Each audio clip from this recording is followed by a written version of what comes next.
fait chaud. Trop chaud.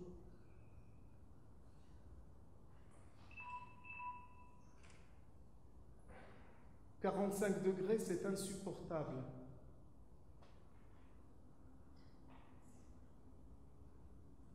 Ça sent le goudron.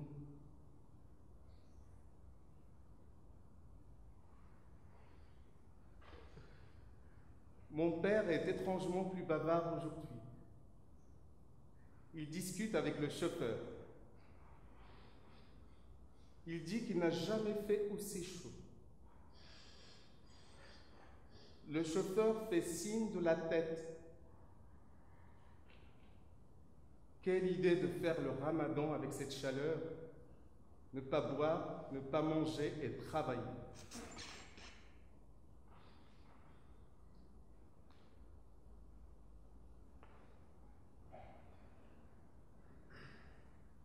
Le taxi se faufile.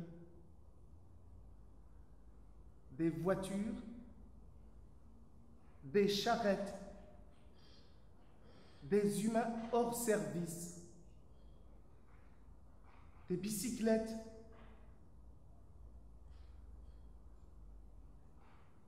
Ma mère lance des cris stridents. « On arrive, dit mon père. »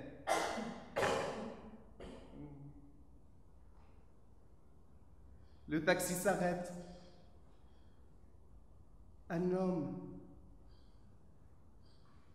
fait un geste au chauffeur qui regarde mon père. Il sort un billet.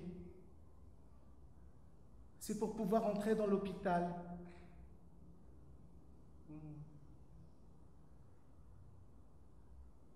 L'homme fait signe à mon père de le suivre.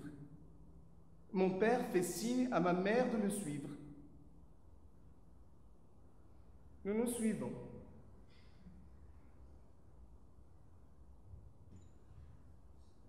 L'homme pousse une porte. Ça sent mauvais. Des femmes hurlent. Des enfants pleurent.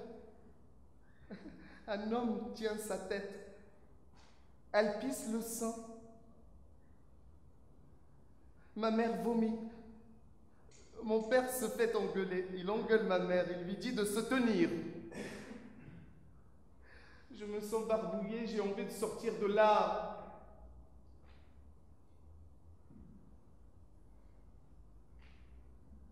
Un homme sort d'une pièce. Une femme gémit au sol. Elle a un ventre énorme. Elle crie. Elle supplie. L'homme lui ordonne de se taire. C'est le médecin. Il n'arrive pas à faire sa sieste à cause du bruit. Il la prend par les bras, la plaque au mur.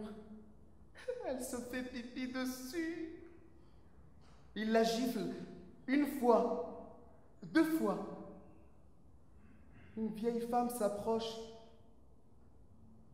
Sa fille va mourir. Rien à foutre. Vous avez qu'à aller dans le privé.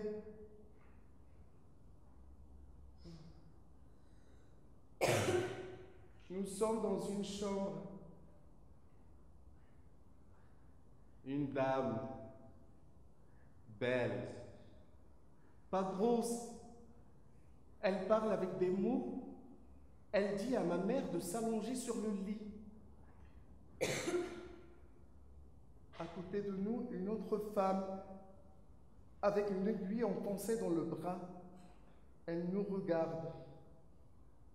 Elle dit que tout va bien se passer. Elle dit qu'une fois dans cette chambre, une fois les billets distribués, les choses deviennent de plus en plus simples. Elle dit que la dame est juive. Ah bon, répond ma mère. Oui, on ne dirait pas. Eh merde. Elle est juive, putain. Les choses s'accélèrent. Ma mère hurle. Les infirmières hurlent aussi. Moi, j'étouffe. La dame me tient par la tête, me tourne une fois, deux fois. Ma mère hurle, mon corps asphyxié. La dame me retourne encore une fois. Je veux sortir. Je ne veux pas sortir. Je veux sortir. Je ne veux pas sortir. Ah, je n'ai pas le choix. La dame tire d'un coup.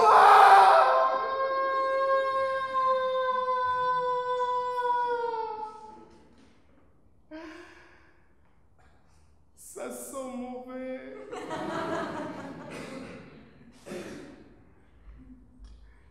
La dame me nettoie. C'est doux. Elle me sourit. Elle me regarde le sexe.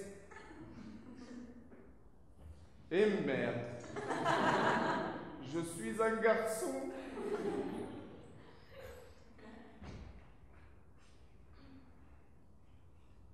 À côté de ma mère, un homme stoïque. Il me regarde. Il n'a pas l'air commode. Ma mère me prend dans ses bras, me donne le sein. J'aime ça, sucer. Elle essaye de me donner à cet homme. Il dit « Non, ça va aller ». Je reconnais cette voix. On le regarde, la dame, ma mère et moi.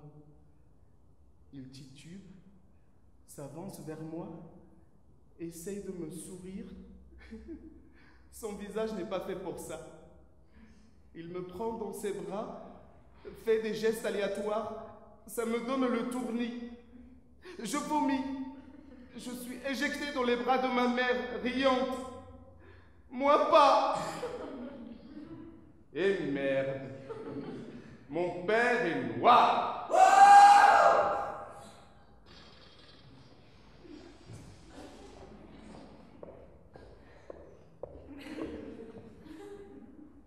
Madame le ministre, Monsieur le ministre, Messieurs, Dames les parlementaires, Monsieur le Président des sciences morales et politiques, Mesdames, Messieurs.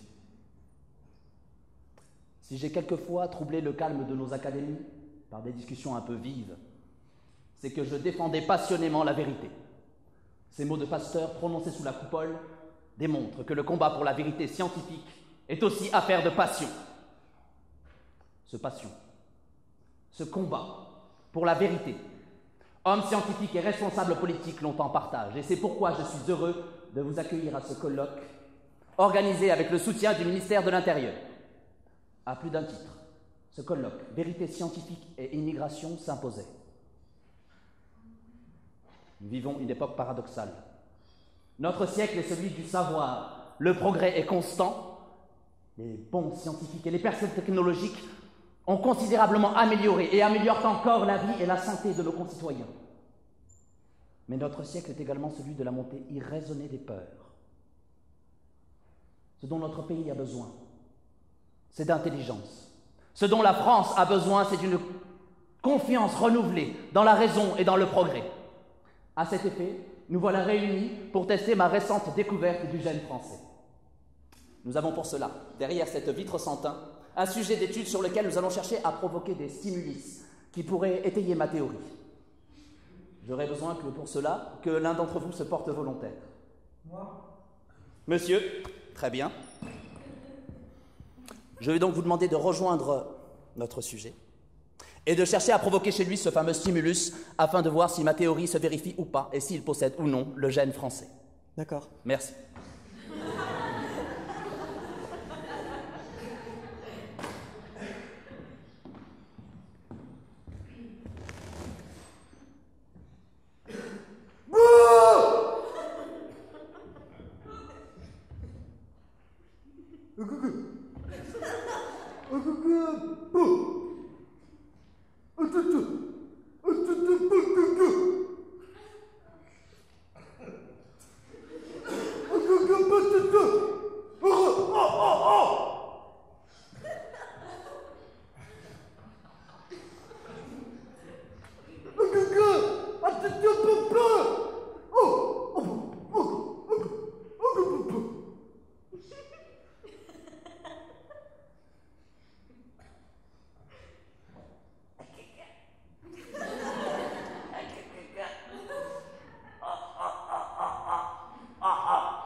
pas.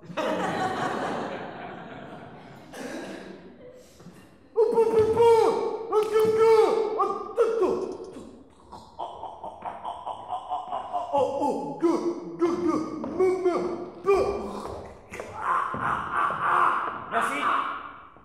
Bonjour. Je comprends pas. Le mot race est apparu au XVe siècle et désigne tout d'abord l'hérédité aristocratique. Ce n'est qu'à partir du XVIIe siècle qu'il commence à désigner ce que l'on découvre. Et c'est là la première création des cabinets de curiosité. Là, on y expose les différents peuples ainsi que les différentes espèces végétales et animales. Et l'on commence à les nommer. À partir du XVIIIe siècle, on commence à théoriser à travers les savants et les anthropologues. C'est ce que l'on appelle la controverse de Valladolid. Non, la controverse de Valladolid. Valladolid. Valladolid. Valladolid. Valladolid. Valladolid. Mais vous êtes stupide ou quoi? Valladolid ou Valladolid, c'est la même chose. Qu'est-ce que je fais ici? Les Indiens sont-ils des hommes comme les autres? Ben oui. Ben non. Si. Non. Si. Non. Si. Non. Si. Non. Si. Ils ne savent pas se servir du métal et des armes à feu. Et de là où ce ne sont donc pas des hommes comme les autres. Parce qu'ils n'adorent pas l'or et l'argent au point de leur sacrifier corps et âme. Ils sont stupides comme nos enfants. Et nos idiots. Ils sont fiers, de belle allure, doux comme des brebis. S'ils sont doux comme des brebis, alors ce ne sont pas des hommes. Des hommes. Qui peut dire que l'homme est doux? Le Christ me l'a dit. Ils meurent de leur libertinage et de leurs pratiques sodomites. De faire des Indiens des innocents. Ce sont Sodomites? Oui. Et cannibales. Ils ont tué des Espagnols et ils les ont mangés. Ils mangent des œufs de fourmis, des tripes d'oiseaux. Nous mangeons des tripes de porc et des escargots. Ils se sont jetés sur le vin au point d'y laisser leur peu de raison. Parce que nous les y avons encouragés. Des sauvages. Aristote l'a dit. Certaines espèces sont faites pour régir, pour dominer les autres. Ah bah si Aristote l'a dit alors. Les Indiens sont des hommes comme les autres. La décision ipso facto sera prise par sa sainteté le pacte et sera irrévocable. Seulement nous allons avoir un problème. Cela va fortement affecter notre commerce avec les Amériques. Il nous faut donc trouver une solution.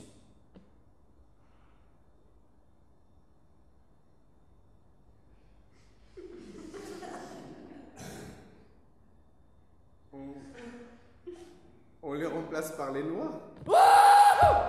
18e siècle. On commence à théoriser sur la forme des crânes et l'on se rend compte que les crânes des Asiatiques sont beaucoup plus volumineux que les nôtres. On est donc obligé d'abandonner cette théorie. Et l'on commence à théoriser sur la couleur de la peau. On fait venir les Noirs. Le noir est un bien meuble, mobilier. On peut l'échanger, le commercer. Moi, j'ai vu mon premier noir au zoo. A dit un homme à la première exposition universelle. Le code noir. 750 millions d'exhibés, pour plus de 30 millions de ses spectateurs sur plus de 60 ans d'histoire. Au début, on a essayé d'en capturer quelques-uns. Mais comme le bon sauvage n'existe pas, pour qu'ils soient de bons sauvages, il a fallu les payer. Ils deviennent alors des professionnels. Tu gagnes tant si tu grognes bien.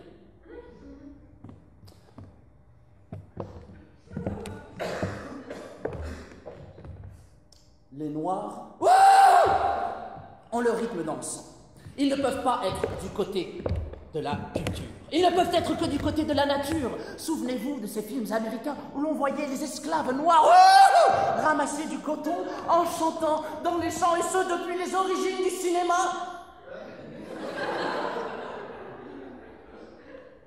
Un peuple qui pense par son corps et non par sa tête. Il est dans l'émotion, il réagit en vibration avec la musique. Sexualité. Hérodote disait de l'Africain qu'il copulait en public comme un sauvage. Et attention, sa semence est noire.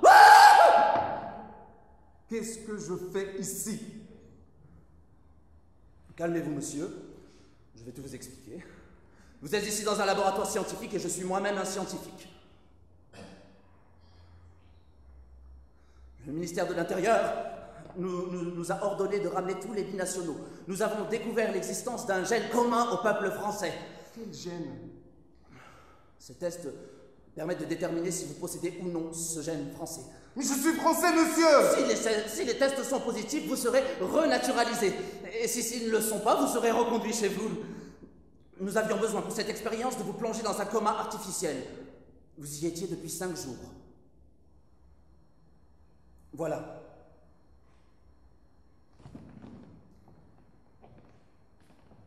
Bien. Monsieur Abdelhakim Zidane, je reviendrai vous voir. Arrêtez de m'appeler monsieur Abdelwalou, je sais pas quoi là! Je suis français! Quand vos tests seront finis. Merci, monsieur Abdelhakim Zidane. Arrêtez de m'appeler monsieur! Je m'appelle Marilyn et je suis français!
Silence!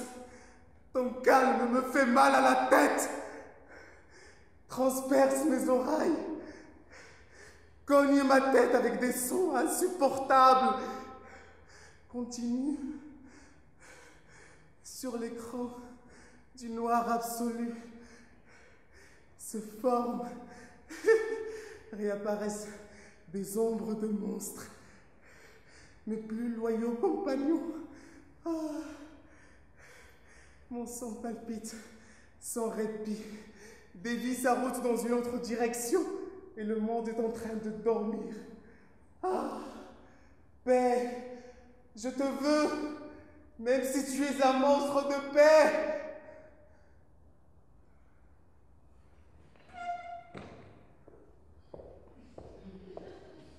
Très bien.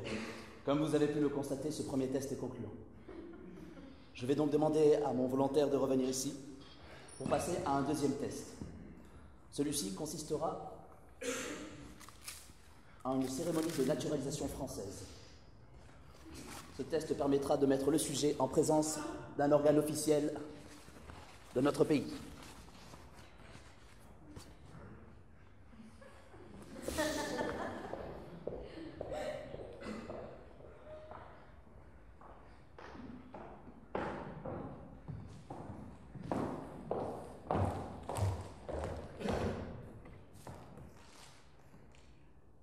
Nous avons résultat. Vous m'avez changé ma peau. Vous m'avez pigmenté ma peau. Je suis blanc. Je suis tout blanc. Je ne comprends plus ce qu'elle veut penser. Ce qu'elle pense. Si ce qu'elle pense est juste ou non, est bon ou mauvais, autre chose. Je suis entièrement blanc. Je ne peux plus juger de ma pensée. Je pense sans pouvoir savoir. Elle peut penser ce qu'elle veut, je suis blanchi.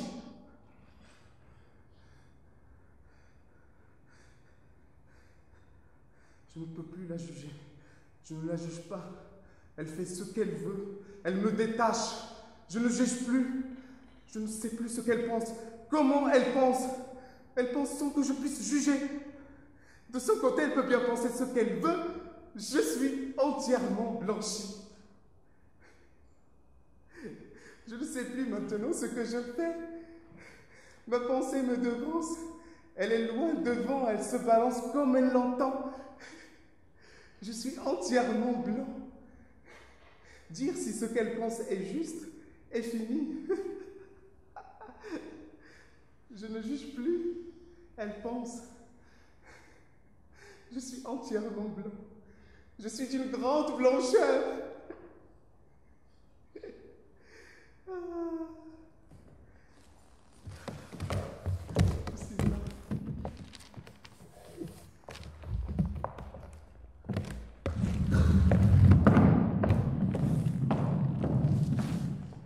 Vous souhaitez devenir français? Devenir français n'est pas une simple démarche administrative. C'est une décision importante et réfléchie. C'est la volonté, pour vous et pour vos descendants, d'adopter ce pays qui vous a accueilli et qui va devenir le vôtre. Adopter son histoire, adopter ses idéaux, adopter ses valeurs. En retour, la France vous reconnaît comme un citoyen de la République.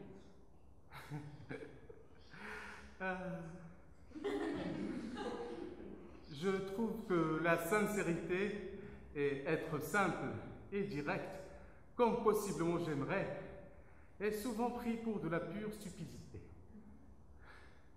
Mais puisqu'on n'est pas dans un monde sincère, il est très probable qu'être sincère est stupide. On est probablement stupide d'être sincère, puisque c'est dans ce monde et dans aucun autre dont nous soyons sûrs que nous existons. Ce qui veut dire, la réalité existe, on doit faire avec. Puisqu'il y a la réalité avec laquelle on doit faire, je ne suis pas Marilyn Monroe. On ne me permet pas d'être.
J'habite une blessure sacrée.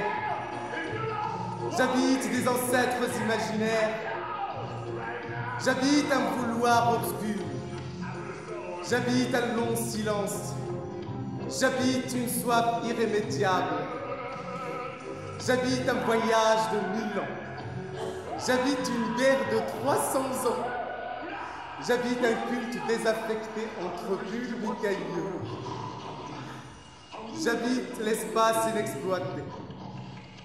J'habite du basalte, non une coulée, mais de la lave le mascaré qui remonte la caleuse à toute allure, brûle toutes les mosquées. Je m'accommode de mon mieux de cet avatar, d'une version du paradis absurdement ratée. C'est bien pire qu'un enfer. J'habite de temps en temps une de mes plaies. Chaque minute, je change d'appartement. Et toute paix m'effraie. Tourbillon de feu, assidie comme nul autre pour poussière de mondes égarés. Ayant craché volcan mes entrailles, je reste donc avec mes pains de mots et mes minerais secrets. J'habite donc une vaste idée. J'habite une formule magique. Les seuls premiers mots. Tout le reste étant oublié. J'habite l'embâcle. J'habite la débâcle.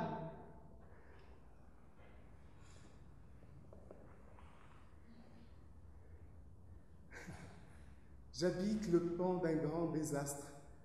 J'habite ce vent le pied le plus sec du piton le plus efflanqué, la louve de ses nuages. J'habite l'auréole des cétacés. J'habite un troupeau de chèvres tirant sur la tétine de l'arganier le plus désolé. À vrai dire, je ne sais plus mon adresse exacte. Batial ou abyssal. J'habite le trou des poulpes. Je me bats avec un poulpe pour un trou de poulpe. Frère, n'insistez pas. Vrac de Varec. En m'accrochant au cuscute, ou me déployant en poronas et toutain, et que le flot roule, et que ventouse le soleil, et que flagelle le vent, ronde bosse de mon néon, la pression atmosphérique ou plutôt l'historique agrandit démesurément mes mots, même si elle rend somptueux certains de mes mots. Oh, vous êtes là? Merci.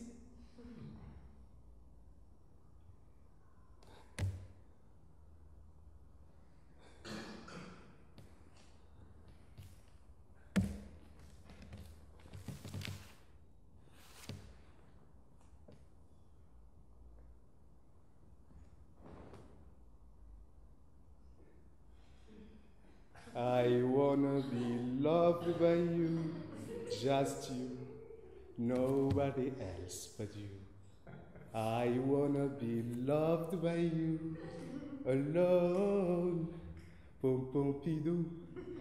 I wanna be kissed by you, just you, nobody else but you. I wanna be kissed by you, alone. I couldn't aspire to anything higher than to feel the desire to make me my own. Padam, padam, padam, pidam, poof, poof, poof. I wanna be loved by you, just you, nobody else but you.